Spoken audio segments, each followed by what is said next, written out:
하나님은 왜 우리에게 십계명을 주셨을까요? 혹시 우리를 통제하고 자유를 뺏으려고 하셨던 걸까요? 오늘 우리가 한번 이 오래된 계명들을 완전히 새로운 시각으로 들여다보려고 합니다. 과연 이게 오늘날 우리에게 어떤 의미가 있는지 한번 깊이 파고들어 보시죠. 아마 많은 분들이 이렇게 생각하실 거예요. 십계명? 아, 그거 그냥 딱딱하고 오래된 규칙들 모아놓은 거 아니야? 하고 말이죠. 근데요, 만약 그게 전부가 아니라면 어떨까요? 우리를 옭아매려는 게 아니라 사실은 우리를 위한 거라면요? 자, 바로 이 구절이 모든 관점을 바꿔놓습니다. 신명기에서 아주 분명하게 얘기하고 있어요. 이건 뭐 박물관에 전시된 옛날 문서가 아니라 바로 오늘 여기 살아 숨쉬는 우리를 위한 살아있는 약속이라는 겁니다. 그래서 오늘 우리는 이 5가지 흐름을 따라가면서 십계명을 한번 제대로 뜯어보려고 합니다. 아마 이 이야기가 끝날 때쯤이면 십계명에 대한 여러분의 생각이 완전히 달라져 있을 거라고 저는 확신해요. 자, 첫 번째 핵심입니다. 구원이 먼저, 율법은 나중. 이게 무슨 말이냐면요. 사건이 일어난 순서를 이해하는 게 정말 중요합니다. 한번 보세요. 십계명은요. 이거 해라 저거 하지 마라 하기 전에 이 선언부터 시작합니다. 나는 너를 이집트 노예 생활에서 이끌어낸 너의 하나님이다.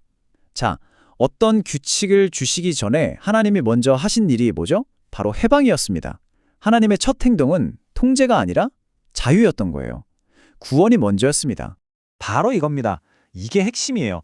우리는 보통 율법을 잘 지켜야 구원받는다고 생각하잖아요. 근데 성경이 말하는 순서는 완전히 반대예요. 하나님은 먼저 우리를 구원하신 다음에 이렇게 말씀하시는 거죠. 자, 이제 너는 자유로워졌으니까 구원받은 사람답게 이렇게 멋지게 살아보는 건 어때? 그러니까 율법은 구원의 조건이 아니라 구원의 결과인 셈입니다. 그렇다면 구원받은 사람답게 사는 상은 뭘까요? 뭐 복잡한 10가지 규칙을 다 외워야 하는 걸까요? 놀랍게도 그 모든 건 단 하나의 원리에서 흘러나옵니다. 바로 사랑이죠. 모세는 그 수많은 율법을 딱 이 한 문장으로 요약해버립니다. 이게 바로 유대교 신앙의 심장이라고 할 수 있는 쉐마라는 구절인데요. 십계명 전체를 꿰뚫는 핵심 정신이 바로 여기에 담겨 있는 겁니다. 모든 건 사랑에서 시작하는 거죠. 이렇게 보니까 정말 간단하지 않나요? 십계명은 딱 2부분으로 나눌 수 있어요. 첫 번째부터 4번째까지는 하나님을 어떻게 사랑할까에 대한 거고요. 나머지 6개는 이웃을 어떻게 사랑할까에 대한 겁니다. 결국 전부 사랑이라는 하나의 계명으로 통하는 거죠. 그래서 이게 정말 중요해요.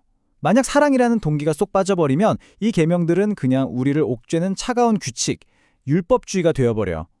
하지만 그 중심에 사랑이 있을 때 이 똑같은 계명들이 우리를 살리는 생명의 지침이 되는 겁니다. 그런데 이런 구절들은 좀 걸리죠. 질투하는 하나님이라거나 우상을 불태워라 같은 거요. 솔직히 좀 무섭고 거칠게 들리잖아요? 이걸 분노가 아니라 우리를 지키려는 사랑의 표현으로 한번 다시 읽어보겠습니다. 여기서 말하는 질투는요, 우리가 생각하는 그런 불안하고 이기적인 감정과는 완전 달라요. 뭐랄까, 사랑하는 사람이 위험한 길로 가서 다칠까봐 안타까워하면서 거긴 안 돼! 하고 막아서는 그런 보호 본능에 가까운 열정이라고 생각하시면 돼요. 옛날에는 우상이 돌이나 나무로 만든 형상이었겠지만 오늘날 우리들의 우상은 좀 다른 모습일 수 있어요. 바로 이런 것들이죠. 돈, 성공, 어떤 특정한 인간관계, 심지어는 내 자존심까지도요. 한마디로 우리가 하나님보다 더 믿고 의지하는 바로 그 모든 것이 우리의 우상이 될 수 있다는 겁니다. 그럼 하나님은 왜 이런 것들을 경고하실까요? 돈이나 성공이 원래 나쁜 거라서요? 아니요. 하나님은 우리가 이런 것들에 우리 마음을 전부 다 줘버리면 결국에는 우리가 무너지고 상처받게 될 거라는 걸 너무나 잘 아시기 때문이에요. 딱 부모가 아이한테 얘야, 그 길은 위험해, 가지 마 하고 애타게 말리는 것과 똑같습니다. 자, 그렇다면 도대체 하나님은 왜 이렇게까지 우리를 지키려고 하시는 걸까요? 이 모든 관계의 진짜 이유, 그 근본적인 왜라는 질문에 대한 답을 찾아볼 시간입니다. 하나님은 왜 이 모든 걸 시작하셨을까요? 여기에 정말 놀라운 반전이 있습니다. 하나님이 이스라엘을 선택하신 게 그들이 뭐 다른 민족보다 잘나거나 강해서가 아니었다는 거예요. 오히려 정반대였습니다. 성경은 그들이 모든 민족 중에 가장 작고 보잘것없었다고 말해요. 그럼 진짜 이유가 뭘까요? 성경은 딱 한 가지 이유를 말합니다. 다만 너희를 사랑하시기 때문에. 그들의 자격이나 조건 때문이 아니었어요. 그냥 순전히 하나님의 일방적인 사랑. 그게 모든 것의 시작이었습니다. 이 관점으로 다시 보면 순종하라는 명령이 더 이상 우리를 억압하는 위압처럼 들리지 않죠. 오히려 사랑하는 부모가 자녀에게 얘야, 이 길이 안전한 길이야. 이 길이 너를 살리는 길이란다. 하고 애타는 마음으로 가리키는 손가락처럼 느껴집니다. 자, 이제 이 모든 이야기가 우리 각자에게 던져지는 하나의 질문으로 모아집니다. 이 언약은 오늘 우리에게 묻고 있는 거예요. 당신은 누구를 사랑합니까? 당신의 마음을 가장 많이 차지하고 있는 것, 당신이 가장 의지하고 있는 그것은 무엇인가요? 혹시 그것이 당신의 우상은 아닐까요? 한번 스스로에게 조용히 물어볼 시간입니다. 기억하세요. 하나님은 이미 구원이라는 값을 매길 수 없는 선물을 우리에게 주셨습니다. 그리고 이제 우리에게 딱 한 가지만 물으세요. 내가 너를 이렇게 사랑하는데 너도 나를 사랑해 주지 않겠니? 이건 명령이 아니라 사랑을 담은 초청입니다.